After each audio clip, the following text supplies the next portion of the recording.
سقراط نے خود کبھی کچھ نہیں لکھا.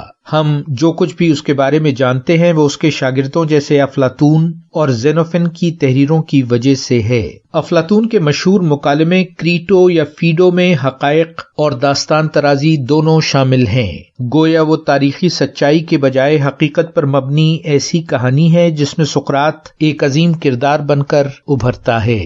اس کے علاوہ ایرسٹوفنیز جو ایک طنز و مزاح ڈرامہ نگار تھا، اپنے ڈرامے دی کلاؤڈز میں سقراط کو ایتھنز کے بازاروں میں ننگے پاؤں چلتے اور خاص و عام سے پورے اعتماد مکالمہ کرتے دکھاتا ہے. کبھی وہ سوچ میں گم گھنٹوں مبہوت کھڑا رہتا ہے. سقراط تاریخ کا بے حد پراسرار کردار ہے. ہم محض اندازہ لگا سکتے ہیں لیکن اصل حقیقت تک نہیں پہنچ سکتے.